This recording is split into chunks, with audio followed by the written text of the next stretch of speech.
Así es, comentarios del ingeniero José Blandón Castillo. Gracias, Katy. Agradable cuando te le dan los buenos días de esa forma. De esa forma, ¿verdad? Bien, fíjese, tengo varios puntos, pero quisiera darle una información que no está en el debate, fíjese.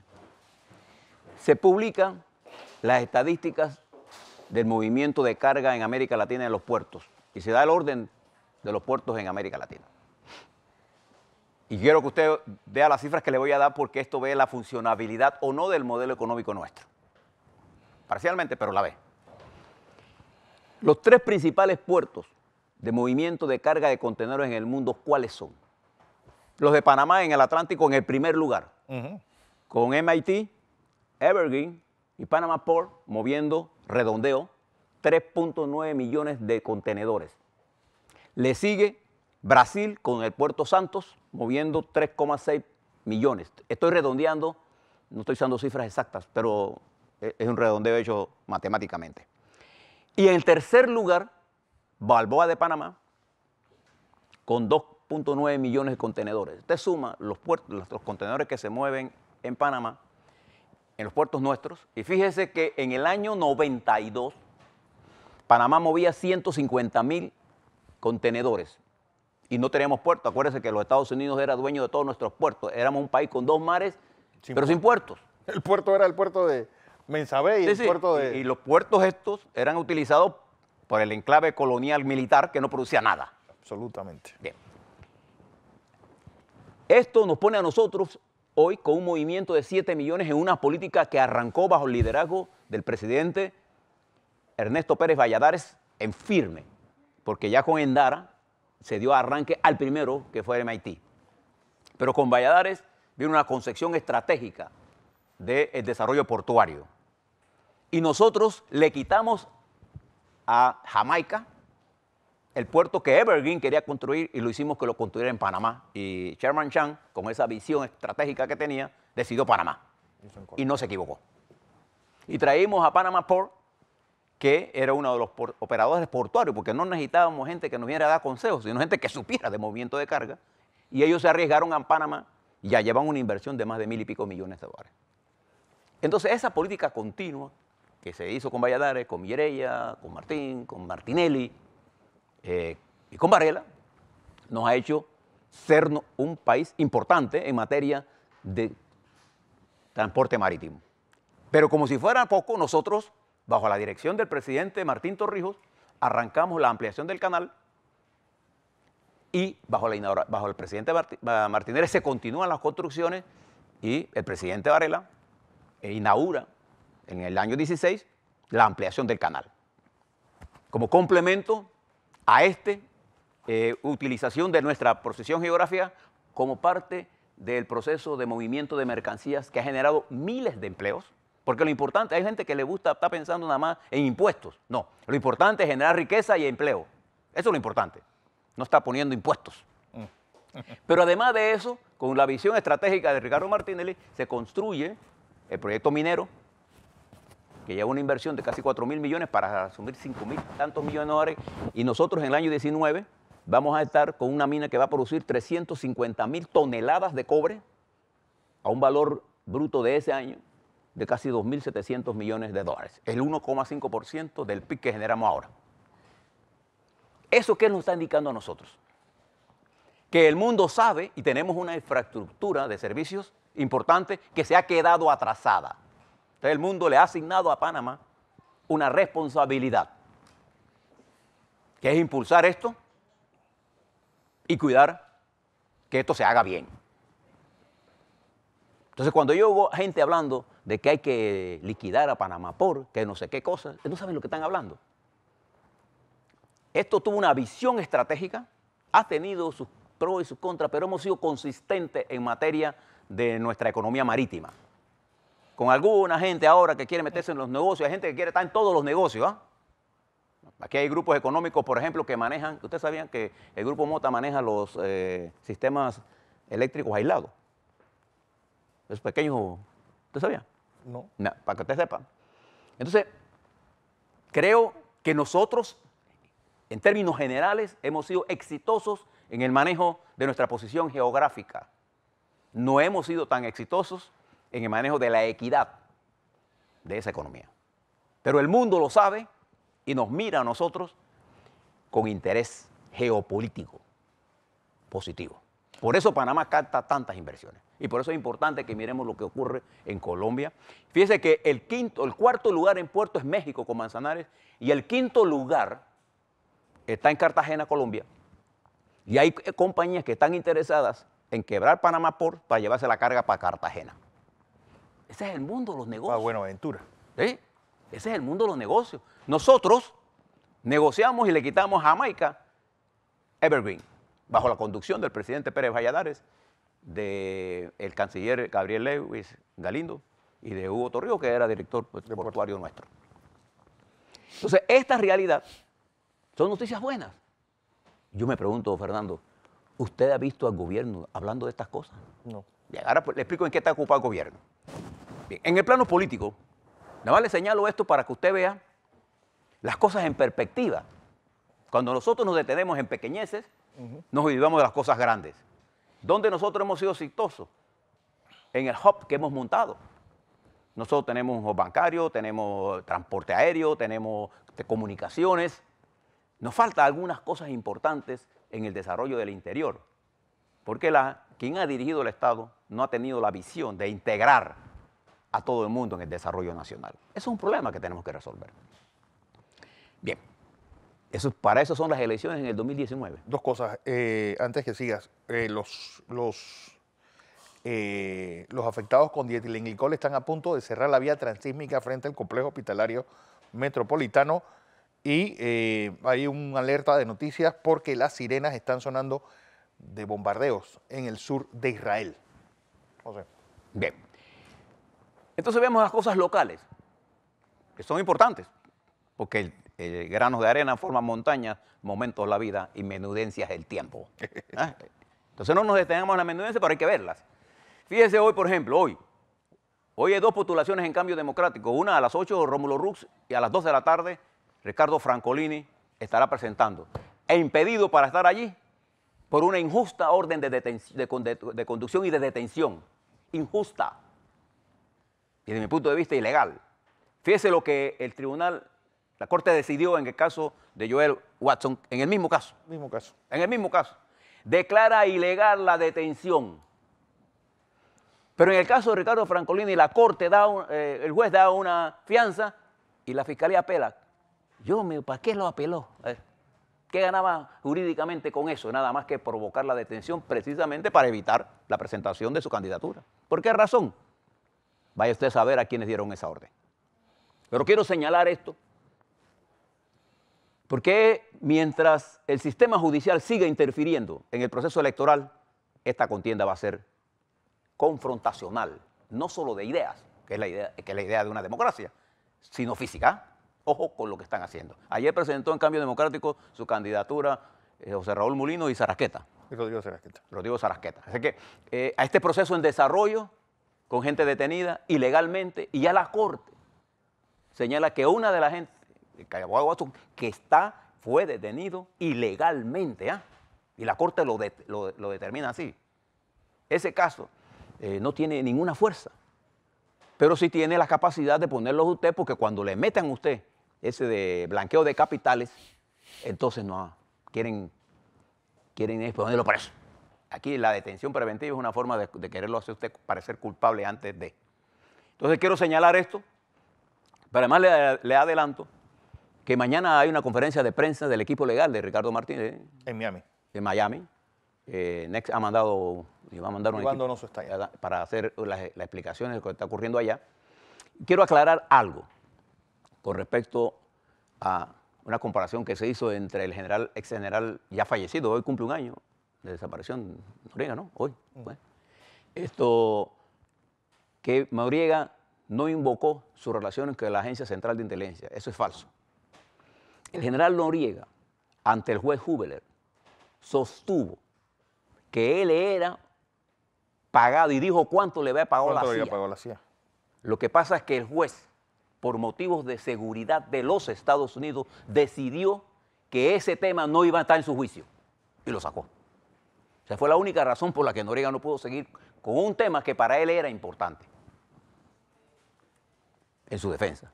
Pues fue porque el juez lo decidió, no, pero la defensa de Manuel Antonio Noriega solicitó eso y el juez Huber, ¿se acuerdan de eso? Esa es la realidad, para que no estemos diciendo, alterando cosas de que Noriega ni siquiera, no. Lo que hizo Martinelli, ayer se los expliqué. Y fíjense lo que está ocurriendo ahora políticamente en este país. El gobierno, el presidente, ¿verdad? Porque es el gobierno, él, el dirigente político para él, ha decidido que la confrontación con la Asamblea es el camino. Es el camino. Y para eso tienen a la Contraloría General de la Nación y tienen al periódico La Prensa en una campaña abierta de ablandamiento contra la Asamblea Nacional. ¿De cara a qué? A que el 1 de julio se fragmente la unidad de los 47 o los 49 para dar paso a una recomposición de fuerzas controlada por el gobierno. Esa es la realidad. Apuesta a eso. ¿Podrá realizarlo? No sé. A lo mejor sí, a lo mejor no. ¿En qué va a definir eso la campaña electoral? Para mí en nada. Solo que permitirá pasar el control. Aquí lo que se está discutiendo es la división, pero el control de la Corte. Y también el control de la agenda política hasta el final. Eso es deseo. Mire lo que, por eso le traía lo que pasaba en Nicaragua. Los deseos del señor Ortega era que él tenía el control de todo y ha perdido el control. Ahora, él tenía el control, que él quería tenerlo, y ahora no tiene el control de nada, ¿no? Esta confrontación, ¿a qué nos lleva? Nos lleva a un permanente sentido de angustia en la población, un sentido de desesperación de la población, un sentido de ver la incapacidad política de los dirigentes, no solamente del gobierno, de toda la estructura, ¿no así?, que no han tenido ni siquiera la visión de mirar hacia dónde vamos. Esta confrontación pone más sal a la herida de la baja estima que la población tiene del aparato político y no va a dar paso a una estructura de gente que apuesta de que aquí todo esto va a que va a venir un independiente. Mire, la mitad de los panameños están en partidos políticos. Si usted observa lo que pasó en Costa Rica y en Colombia, las estructuras políticas partidarias controlan las asambleas nacionales. Les expresaba ayer, el Partido Liberal de Colombia en la presidencial sacó 300.000 votos, 360.000, perdón, y sin embargo en la carrera por el Senado y la Cámara Baja sacó 2 millones de votos, porque funcionó la estructura y sigue siendo una fuerza política importante en el Senado de Colombia. Entonces en Panamá, el presidente, desde el punto de vista de las probabilidades, no quiere decir que no salga otra opción, la mayor probabilidad es que el presidente vendrá de uno de los 3 grandes partidos. De uno de los 3. Muy difícil decir un pronóstico de qué va a pasar en un ambiente tan complicado. Lo cierto es que el Contralor todavía aspira a que él es un candidato. Y que con esta selectiva manejo, ¿por qué el Contralor no hace pública a ver si es tan bellaco, pues? ¿Por qué no nos entrega la auditoría concomitante que hizo? A ver, claro, la planilla 08. ¿Por qué no las entrega si ya está lista? ¿Por qué no le entrega eso a la Asamblea? Si la Contraloría ha hecho un audito sobre la Contraloría, el deber del Contralor es darle ese audito a la presidencia de la Asamblea para que sepa lo que está haciendo. ¿Pero por qué no se lo entrega? ¿Por qué ha venido manejando eso de Pitcher a Ketcher con el periódico La Prensa? De Pitcher a Ketcher. Ya vienen otros. ¿A quién están ablandando? Están ablandando a diputados del PRD y a Partido Cambio Democrático que ya han expresado su angustia, que el agua le llega al cuello para el próximo proceso electoral. ¿Eso es bueno? Claro que no. En una democracia así no se resuelven los problemas. Y no es cierto que el presidente tenga la razón. Está equivocado. Alguien se lo tiene que decir. En una democracia los problemas se resuelven en base a resolver el diálogo con acuerdos respetando la constitucionalidad. Es así que se resuelven los problemas en una democracia. Lo que estamos nosotros empujando a un país que es exitoso en su estructura económica que hemos construido todo por el capricho. Por el capricho y la terquedad de una estructura política que ni siquiera entiende lo que piensa su gente. Esa es la realidad. Y aupándole al señor Contralor que si tú puedes correr, si tú eres un tipazo. El señor Contralor no va a correr, ni puede correr, pero va para su casa. Él no tiene ninguna... nosotros no estamos en política por gusto, pero él cree que de verdad él es el papazote. Decía. Y se pone bravo allá y comienza a irritarse. ¿Y qué? Dentro de unos meses no estará ahí. Y la Corte tiene en sus manos ahora mismo decisiones, y yo invito a la Corte respetuosamente a que en nombre de la constitucionalidad resuelva los procesos que están en sus manos, para darle tranquilidad a este país, para garantizar la división de poderes y paremos este atentado. Ahora, si usted quiere cerrar la Asamblea, entonces cerremos todo el Estado, pues. Claro. Porque cerrar la Asamblea significa un golpe de Estado. Y el país no se conforma con cerrar la Asamblea. Sí. No. La racia va a ser contra todo. Contra Corte, todo. No se engañen. No tienten al diablo. Entonces, claro, es selectivo el golpe. Como una gota. Una gota. Y el Contralor, que se dice que es muy bravo y que se pone bravo y se molesta. Esto no es un juego de rabietas. Esto es un juego de inteligencia. Y están poniendo en riesgo la nación. ¿Por qué? Porque toda esta incertidumbre política, fíjese qué precipitó la caída de la bolsa en Madrid, la incertidumbre política. ¿Qué aumentó el riesgo de la prima de riesgo en Italia, Portugal y España? La incertidumbre política. ¿Qué caracteriza a Panamá en este momento? Una estabilidad macroeconómica con un incremento de la incertidumbre política.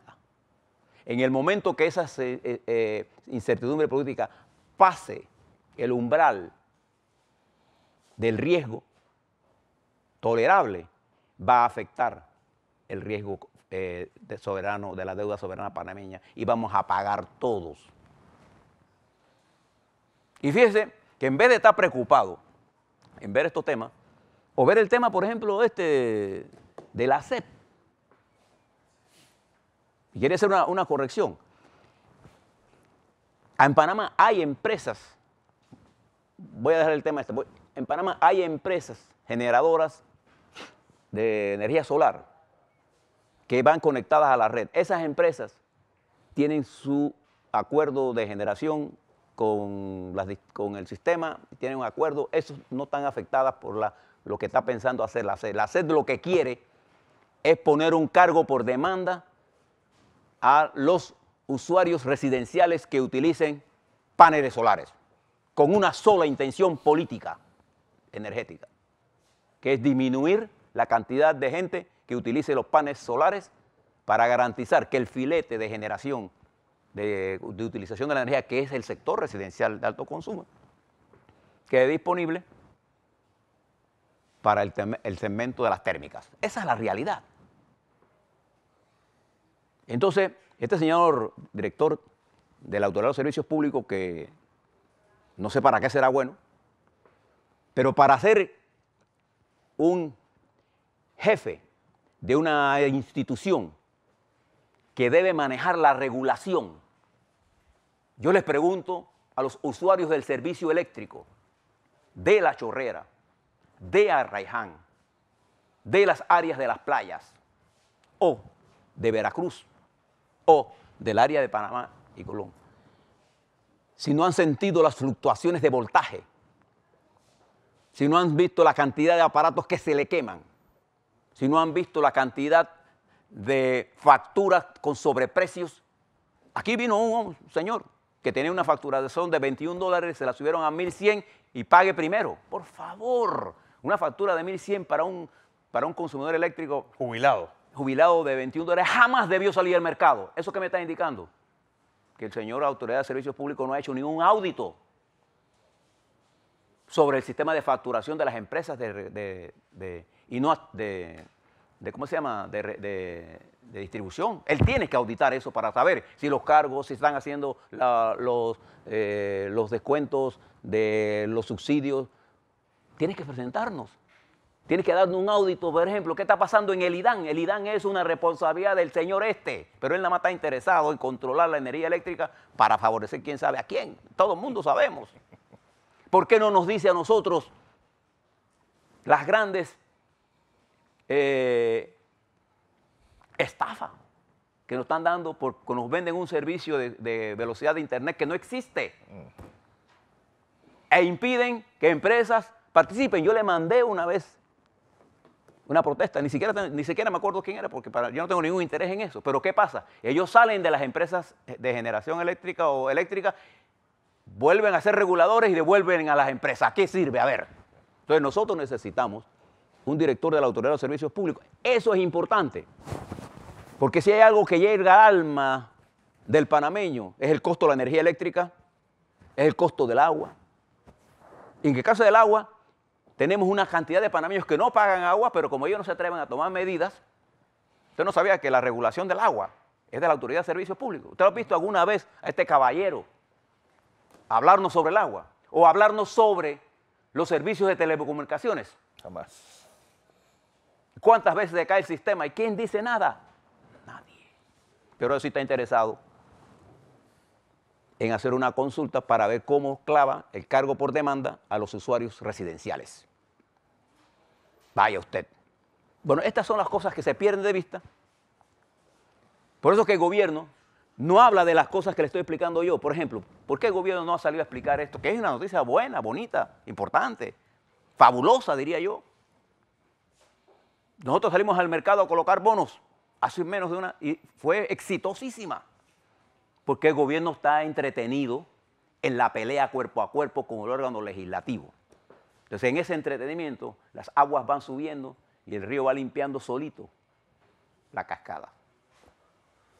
Me detengo aquí porque creo que estamos subiendo el nivel de riesgo político y está a punto de tocar el nivel de riesgo financiero y económico del país. Así es. Entonces, allí sí es que nos vamos a ir todos para allá mismo. Así es mismo. Allá mismo.